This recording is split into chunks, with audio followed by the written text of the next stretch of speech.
Welcome to the Operations Science Podcast, where the art and science of operational excellence come to life through captivating stories of triumph, challenge, and transformation from the front lines of industry.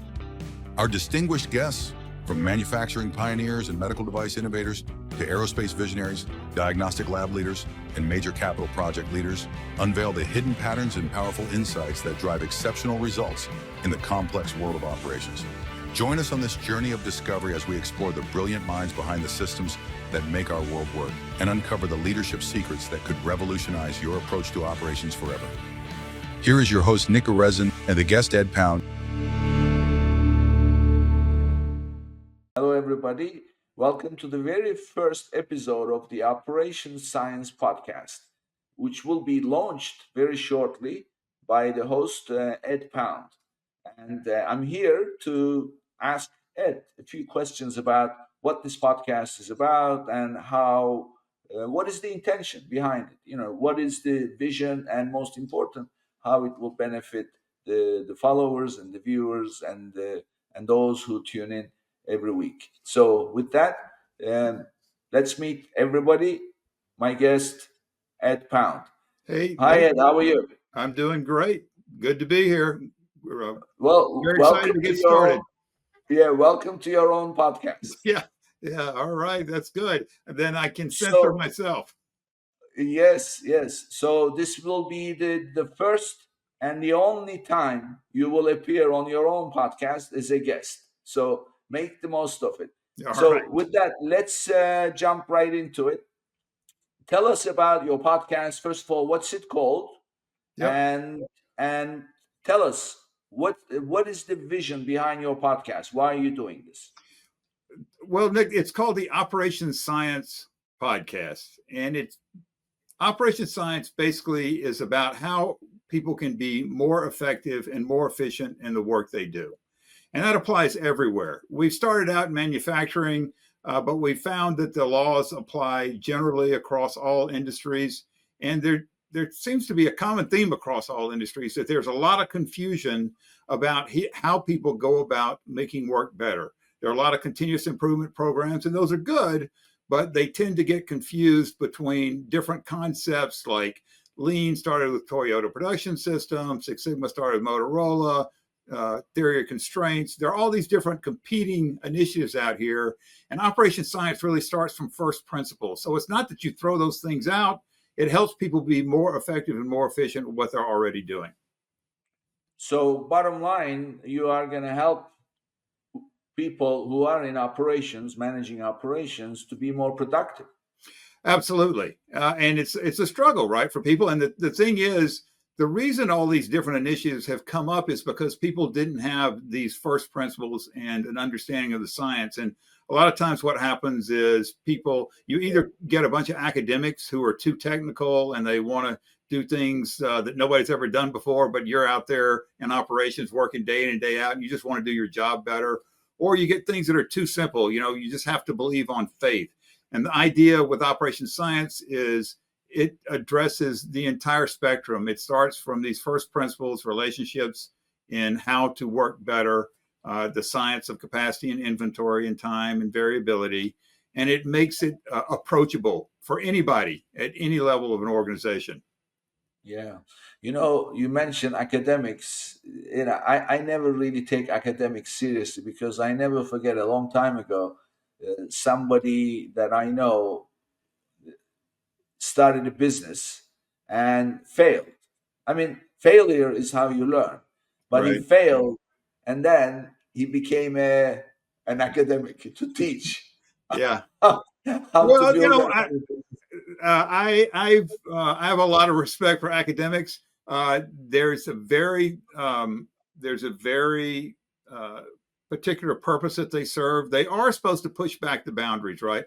They are supposed to look at things that nobody's ever looked at before. The issue is, as I said, when you're a nurse out there on the floor trying to handle more patients than you can possibly handle because they've scheduled you with too many patients, or you're a project manager and you're way behind schedule and over budget, or you're a manufacturing guy out on the floor and you've got too much work in process and the cost is too much.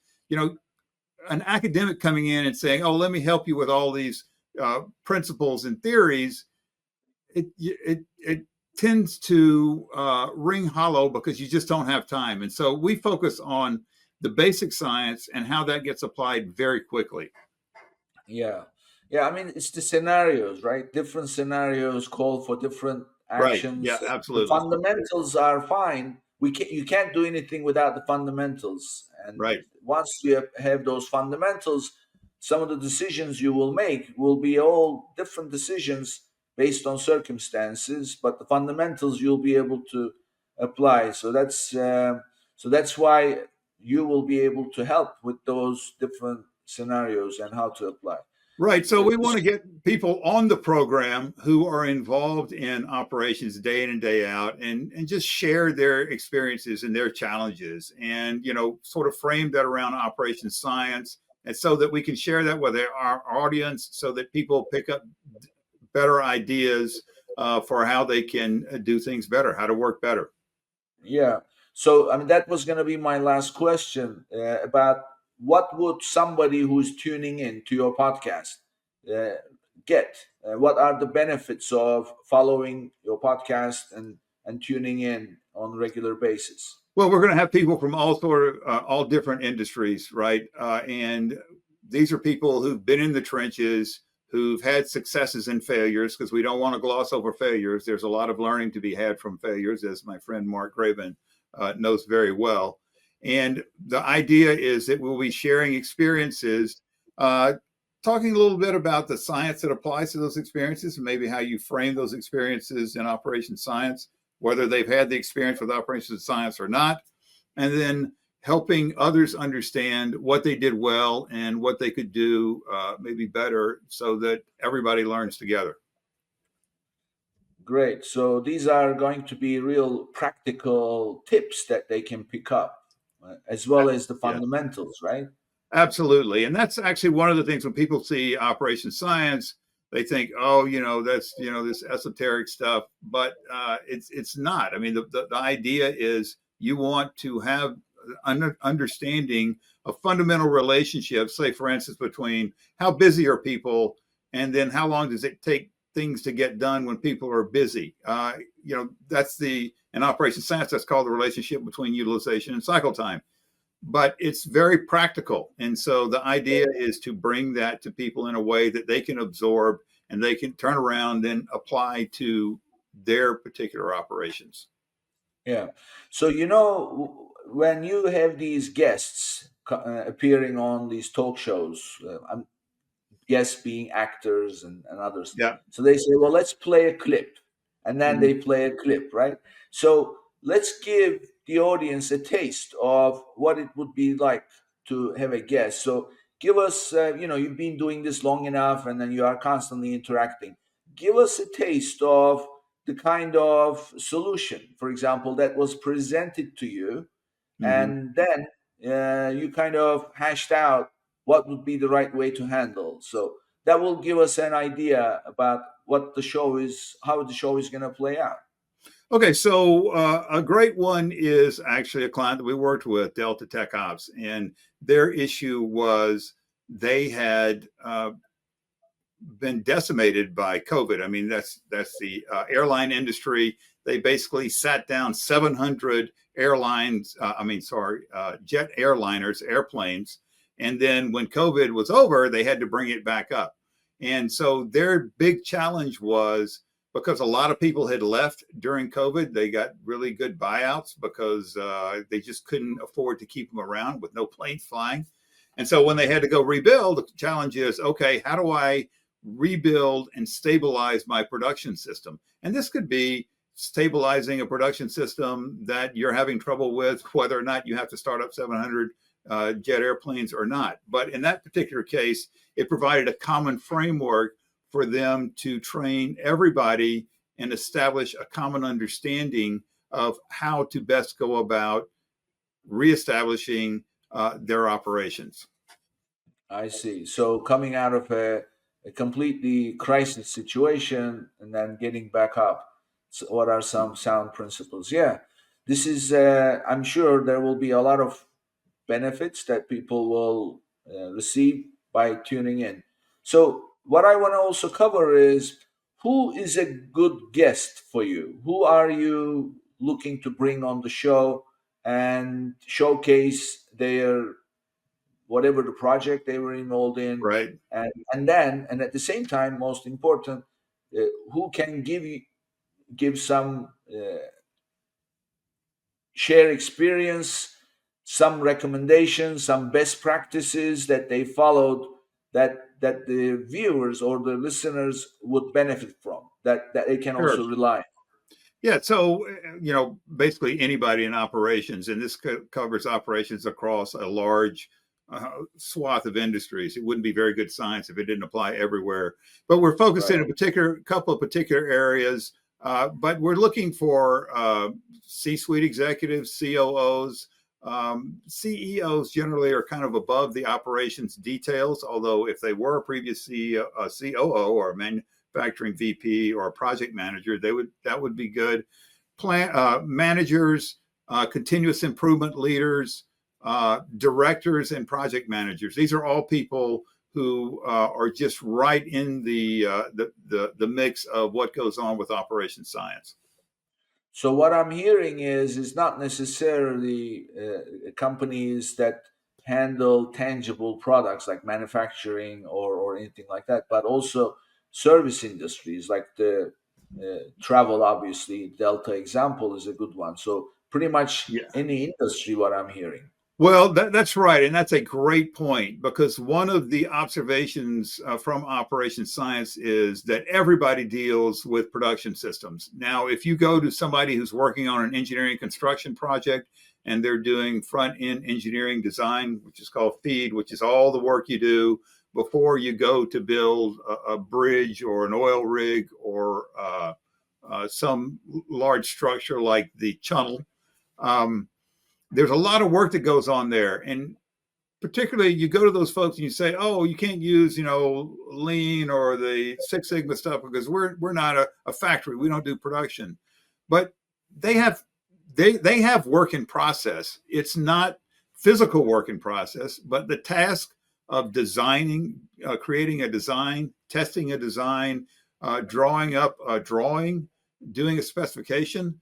This is work in process. It's just virtual or knowledge work in process, and the same laws apply. So absolutely, it applies all across all types of different industries. As a matter of fact, we've had great success in healthcare because healthcare is kind of a unique situation, but the same things apply.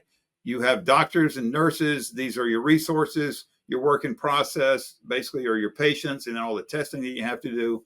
Yes, it applies everywhere. And it's actually, that's kind of fun and actually interesting and good learning experiences when you share these experiences across different industries. Yeah. So, for example, my area, software development, right? Yeah, So it's so that would also be the case in your case. Like if you have a large team or multiple teams, and they all have to interact with each other, and you've got deadlines and QA and absolutely. everything else. So right there, you've got a fairly complex operation. Very complex, absolutely. And that's actually why you're probably familiar with Agile. That's why the whole Agile movement got started, because these guys were saying, like, look, this is too complex, this whole waterfall approach. But if you look at software development, it's back to the same thing that I was talking about with engineers. All those tasks that they're doing where they're designing codes and they're doing subroutines and trying to get modules to fit together, that's all work in process, and the same concepts apply. Yes. So anybody out there running a software company, I'd love to have them on the show for Sure. my own benefit, so that I can listen to how they manage. Because one of the, the, the biggest challenge that I have, even though I'm a tech person, is the language that they speak. They don't speak regular language. They have their own language, and Yeah. also, the usual problem with managing a team or managing people in general is the emotions and egos. Right. Oh yeah, definitely. So that's So a do you? great point. Let me just cut in there and comment on Yeah. that. Two things. One, the language is a huge issue. One of the things that you have to do with operations science is you have to translate the terms. So when we talk about the time it takes from, say, when you start coding a particular routine until you finish, we would call that the cycle time. If somebody else calls that coding time, you have to call it coding time when you're teaching these concepts to them, or otherwise, I mean, some people might make the translation, but you just put up a barrier, because, engineers in particular are always going to tell you, why something doesn't work. So when you give the concepts to them in their language, it becomes very powerful. And then the emotional part, operations science is really, really helpful for that, because we're not here to say, if you're applying operations science in your business, I'm not here to tell you like, oh no, you need to write 5 routines a week and you need to have 10 engineers. I'm just here to say, look, if you do A, you get B. If you do C, you get D. And I can show you how the math works and the science works so that you can determine that. So it then becomes a common framework now. So this is why we say you don't really need consulting, because once people understand operations science, they take the concepts and they apply it to their work much better than some consultant who parachutes in from the outside could do. So it's very powerful in that respect. Yeah, so it sounds like it's a compass that shows the right way. Absolutely. Yes. For you to determine which way you should go. Yes. I mean, it's going to say, typically what happens when you look at things and you make a model, it's going to say, oh, you want to go north. Okay, great. So that's your choice. And it'll just say, okay, yes, you are going north. And so you're going to get to where you want to go. Yeah. So anybody who's running an operation, who's responsible for an operation from a small to large size of any type of operation, this is going to be extremely beneficial podcast. So one thing that's always been on my mind ever since you and I met, operations science. Right. So where does that name come from? Is that something that you created, or is this like an academic term? Well, we're trying to make it an academic term because there's a lot of research that could be done. Again, academics are very good at that, about pushing back boundaries. The way it originally started was with a couple of professors of mine when I was at Northwestern in business school. And they were physicists, but they decided to be better to eat than do physics, because there weren't many jobs for people with physics degrees. So they got industrial engineering PhDs, and 2 of them ended up together at Northwestern. It was Mark Spearman, Wally Hopp. So when they looked at industrial engineering, they said, we don't really see these fundamental relationships. They called it factory physics.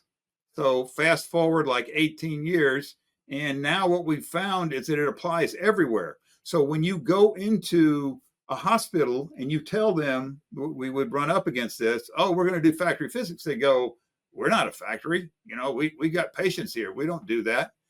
Even when you went into a factory and you said, we're going to do factory physics, they go, oh, that sounds really cool.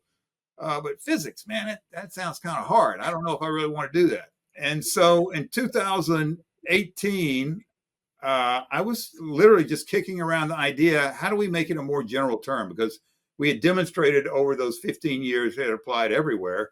And I thought about the term, well, operations science. And I Googled it, and literally nothing came up. I was shocked. And so from then on, we have started using the term operations science. We've had articles published in Production Operations Management Journal, which is a well-respected academic journal. And it just works a lot better when you're talking to people. Everybody's got operations, and everybody, tends to trust science-based solutions. Well, this is the first time I heard this story from you, and it's I'm very impressed. So really, operations science, if left to the academics, it would have been called factory physics.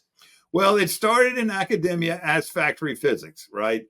And so even in academia, every academic has got their own take on things, right? And so what we're just trying to do is just try to get widespread recognition. The idea is, operations science is not a term that you can trademark, right? And so we're not interested in that. You can see from my hair, I'm not 22 anymore, right? I just want to get it out to the general public so that it really just helps people eliminate a lot of the chaos and stress and waste that goes on, because people uh, do have self-inflicted mistakes because they don't understand the science, and they're trying something like somebody told them they should try, or an academic comes in and they don't really understand what they're talking about. So the idea with Operation Science is it's basically for every man in any level of an organization, or every woman.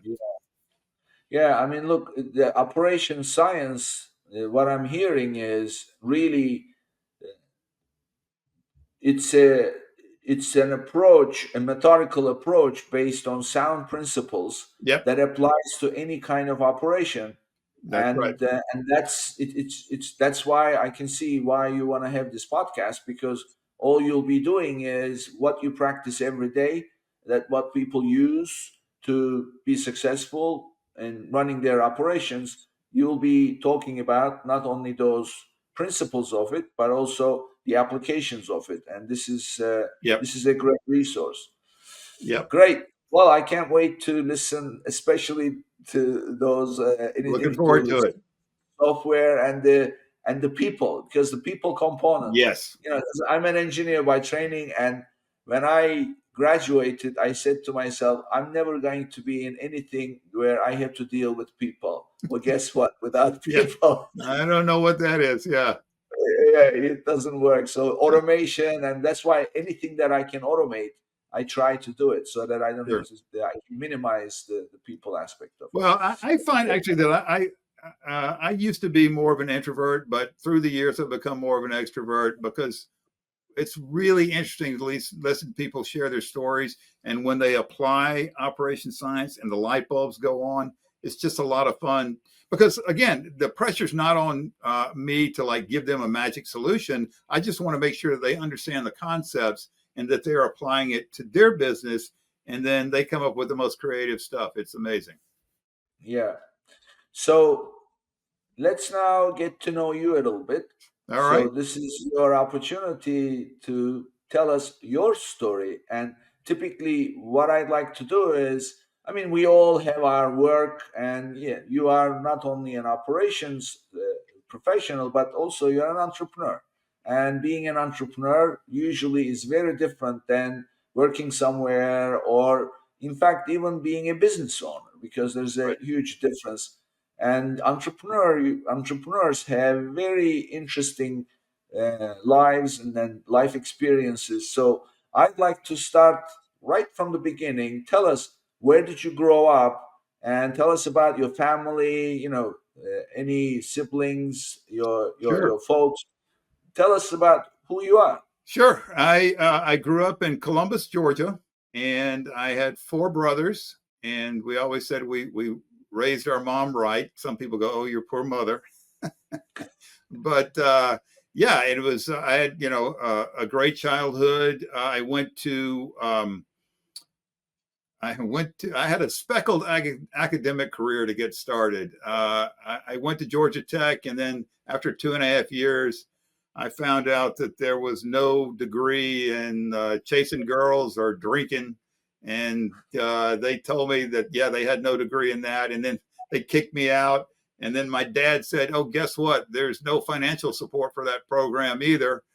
So I basically had to go to work for myself, and I went to work in the Gulf of Mexico, building oil rigs for about a year and a half, and then went back to school. Went to the University of Alabama, ended up getting a bachelor's and a master's in mechanical engineering, and out of that ended up going to Japan for 2.5 years. And what had happened was JVC, the company that makes stereo electronic equipment, was setting up a couple of plants in Tuscaloosa, Alabama, where the University of Alabama was.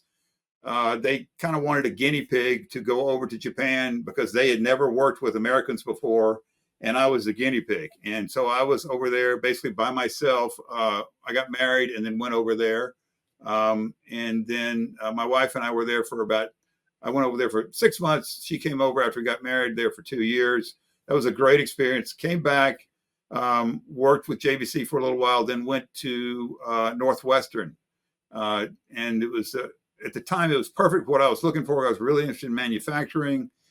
They had what is still there, the Masters of Management Manufacturing program. It's a joint degree program between Kellogg Business School and McCormick, the engineering school, and it focuses on manufacturing. And that's where I met these two guys who were talking about factory physics. And they were just getting started on it, Spearman and Hop. But to me, it just clicked because I had worked out in industry and I had kind of seen how things were, kind of laissez-faire a lot of times. And these guys talking about the science of operations just clicked. Well, got out, went and worked in the corporate world for a few years for Allied Signal. And then left that because I'd always wanted to do something entrepreneurial. I went to a couple of entrepreneurial ventures. And in the second one, I actually hired Mark Spearman, who had been my professor at Northwestern. That was a great learning experience. The good news was I got promoted to president. The bad news was it was to run the bankruptcy, which is a great experience I never want to have again. And then after that, I called up Mark and I said, Mark, he had left Northwestern, was at Georgia Tech, was on leave, started a little company called Factory Physics. And I said, Mark, I know you have something going on there. I know that just fundamentally is appealing to people in operations. And so long story short, I ended up working with Mark for 16 years. We got acquired in 2018. I worked with the acquiring company and they were focused on engineering and construction. So I got to go to some really cool places. I got to go to Kazakhstan, to Tengiz, which is where the largest construction project in the world is going on. It was at the time anyway. It's like, $52 billion oil field development. Went to Azerbaijan, Thailand, all these cool places, and got to see the concepts applied in construction. The thing about that company was they were really focused on construction. I mean, it's such a huge industry. It's like a $10 trillion a year industry. And manufacturing, the factory physics thing, they incorporated into what they were doing, but it wasn't a primary focus. And so when I left, I thought, they did a really good job in construction. I'm going to see about doing that same thing in terms of establishing an institute in operations and focus on manufacturing, because there's plenty of work to be done in manufacturing. So so here I am. I'm married. I have 3 kids. They're all off the payroll. Just had my first grandchild back in November. So just plugging along and trying to promote operations science and share the learning. Yeah, well, you've really been grilled in the operations area. Oil rigs, construction, all kinds of things, in addition to obviously having that academic approach. So what I want to know is, so you said you had 4 brothers, so you were 5 of you. Yes. Were you the youngest or the oldest? I'm the second. Second. My brother actually was 5 years older than me, and then it was me and 2 others very close together, like within 3 years. And then 12 years later, my youngest brother was born. He was a little bit of a surprise, but we're glad to have him. Yeah. So among all 5 boys, are they all similar to you, ended up in operations, or were you the only one? That's an interesting question. The short answer is no. My oldest brother actually ended up working as a nurse for 28, 30 years or something in the Air Force. My next youngest brother is a lawyer. The one below him is younger than him. He works in sort of building supervision and maintenance. So he's probably closest to me in the kind of work he does in terms of operations. And then my youngest brother has got a PhD in composition and teaches composition at Dickinson College. So kind of a wide range. Yeah. So, what was it that attracted you to operation? Because obviously, what I always am fascinated to learn is people end up where they are today, of course, and they have a journey and they travel through different kind of jobs, different careers, and then they end up where they are, and finally, especially at a later Yeah. period in their lives, it's pretty stable. They're comfortable and Right. they found their place. Yeah. But right back when they were a kid, Right. there are signs that that's where they're going to end up. Mm-hmm. And you actually realize that, oh, that thing that happened to me, or that thing that I experienced, or it could be the result of a relationship with somebody, Right.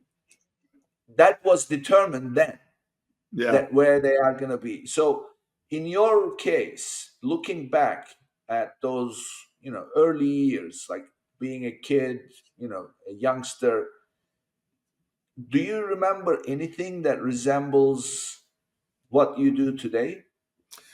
That's a great question. I think the way I would frame that is what I really liked when I was young was this idea of exploration and discovery. I really wanted to be an astronaut, but after I washed out of Georgia Tech, in a tub of beer, I kind of figured that was that was not in the equation.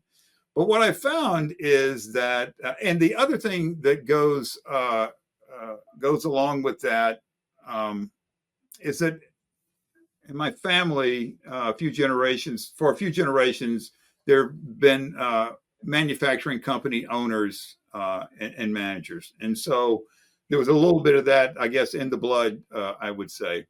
And so what I found was in operations, there's just a lot of discovery and exploration because everything is made, right? Unless it's a tree that's grown or something like that, somebody makes it. Like the chair you're sitting in, the screen that we're looking at each other on.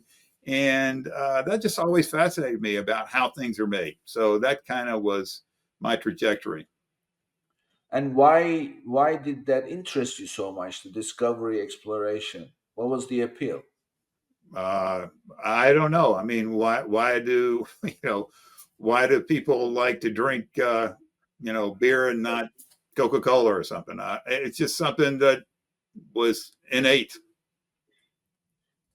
Yes, some people they don't like the unknown. Like some people don't like the Right. unknown, and they want the routine stuff. They're more Yeah. comfortable, they Yeah. feel more secure. And some people like risks. They like the adrenaline. Some Yeah. people are more physical. So, but there is a reason for why they are the way they are. Always, if you like start digging, oh, that's the reason why. And Mm-hmm. what I found in several times I talk to people, they are influenced by the people that they have close relationship with. Right. So, like for example, in your case, I just heard you say that manufacturing was in the blood. So was that your father, your Um, grandfather? well, yeah. Well, actually, it's on both sides. My grandfather on my mother's side, they were sort of go back to the founding members of the founding families of Columbus, and there was a lot of industrial activity that went on through there. So there was a lot of involvement on that side. My dad, growing up, actually worked as a vice president of sales for a carpet mill. And so, some of my summer jobs were actually working at the carpet mill, which I thought was kind of cool, although it was hot and sweaty. And then my mom was always very encouraging about going, exploring different things, learning about different things. And so I guess that's kind of what the mix was. Were you closer to your father or your mother? I guess I was a little bit closer to my mother, but I love them both. I mean, they were both very loving parents. Yeah. So your father was structurally put you in the operations environment. Um, I don't know. I guess, see, the thing was when they asked me where I wanted to go to college, I wanted to go to Georgia Tech. There was no question. I mean, I wanted to be an engineer, and actually, he had gone to Georgia Tech. His father had gone to Georgia Tech. And so there was a little bit of a tradition there. But I just kind of always knew at the beginning that I wanted to be an engineer because I just liked the idea of understanding how things work. Mm-hmm. So, I mean, for a second, you sounded like the line from Forrest Gump. My daddy was this, and his daddy was. Yeah, So my I daddy guess and his daddy. Yeah. yeah. He's. I guess it was written in stone that you were going to go to Georgia Tech. So Yeah, no, they didn't push me. I just they said, where do you want to go? I said, I'm going to Georgia Tech. They're like, okay, great. That was yeah, it. well, Yeah. familiar territory. As what your desire for exploration. Do you think that your mother's encouragement and then you being closer to her, do you think that there was a little bit of that influenced you wanting to be and embracing the discovery of things that you don't know? Oh yeah, absolutely. And my dad was up for stuff like that too. He was just a little bit more taciturn. She was more emotive, I guess I would say. But he was great. I mean, he had a great sense of humor, and he was always up for adventure. He was always actually he was very creative with coming up with adventures for kids, which I really loved. So so it was a good mix on both sides. Yeah, cool. So let's now also come to your entrepreneurial Hmm. initiatives, because entrepreneur, it's all about risk. It's operations, your Right, knowledge, but turning that into something that you can commercialize. right. That's risk, and not for everybody, and ups it comes with ups and downs. And so when did you think that you wanted to be an entrepreneur? Oh, I that was on my mind from the get go. The idea was to get the academic training, get some experience in the corporate world. That's what I tell, because a lot of times I'll talk to friends, kids who are going to be engineers, and I'll say, if you're looking at a company you're going to go to, make sure they have good training, because starting out, when a good solid training program and a good company makes a huge difference. But I didn't really I wanted to use that sort of to springboard. I just didn't see myself trying to climb the corporate ladder, although, a lot of people do, and they're completely happy. I've got friends who do that. It just wasn't appealing to me. And so I was always looking at some opportunity or thinking about, when I could find that opportunity. And I think in 1989 was when I first did. Mhm. And were there other entrepreneurs in the family, or were they in the corporate environment? Well, let me see. My my oldest brother was a nurse, and so that was pretty much set up for him. And then lawyers, not particularly in the entrepreneurial business. My next youngest brother has done some entrepreneurial things, not so much with businesses, but with projects. Like he'll buy a house and fix it up and turn it Uh, around. no, I mean your folks. Your father's side, your mother's side. Oh, well, on my mother's side, it goes back, yeah, a long way. I mean, my grandfather, actually, who I'm named for, was a pretty well. He was successful and then less successful entrepreneur, but he overall was successful. Which that's how entrepreneurship goes, right? You win some, Yeah, you yeah. lose some. Um, so and actually, my dad's dad, who I didn't know, he died when my father was very young. Was also an entrepreneur. He started his own construction company. So it's kind of, like I said, in the family. So it ran in the family. That's cool. Well, I mean, that's a big deal, because growing up myself, I was everybody in my family were all doctors. Oh, So I had really? no idea about business, no nothing, and Uh-huh. studying engineering. Really, they teach you business law. just in case you start your own business, but nothing to do with. I didn't even know I was an entrepreneur until I was past the age of 40. Oh, So I really? thought I was Okay. running a business. Yeah. So Yeah. yes, I'm always fascinated by how it's and I consider people like you very lucky because certain things come natural to someone who grew up in that entrepreneurial environment. Well, like you say, it has its ups and downs, and sometimes Yeah, people around you might question that, but it's just part of the game you're in. this is great. I mean, your background and in terms of both, your upbringing as well as your academic training and then the experiences really primed you for where you are today and what you can therefore deliver through your podcast, right? Right. I'm really looking forward to engaging with other folks about their discovery and exploration. I just think there's just a lot of interesting lessons to be shared and experiences to be shared. Yeah. So, Edward, so share with us, how can people reach you, your contact, if they want to reach you Sure. personally as well as your company? Yeah, it's called the Operation Science Institute. The URL is very, very simple. It's just opscience.org. And my email is espound, E as in Edward, S as in Swift, pound, at opscience.org. Cool. And also, by the time your podcast is released, people can obviously send their feedback or comments or Would love it. anything each episode that you will be attending to that. So Sure. so that's great. Thank you, Edward. This was great to get to know Operation Science Institute and the background, and most important, what this podcast is going to be about and how it will deliver value for its followers, viewers, and listeners. And I'm looking forward to it myself. Thank you for being on your own podcast. Yeah. All right. Enjoyed it. Hope everybody else enjoys it too. Thank you. Thank you. And we'll see you on the next one.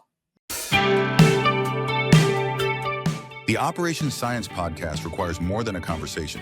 It takes action, research, and collective wisdom. If today's episode resonated with you, we'd love to hear your insights. Join the conversation and help us shape the future together. Join the Operation Science Institute at opscience.org. We'll be back with more stories, strategies, and real-world solutions that are making a difference for everyone. In the meantime, be sure to subscribe, rate, write a review, and share it with someone you think would benefit from it too. Thanks for listening, and see you on the next episode.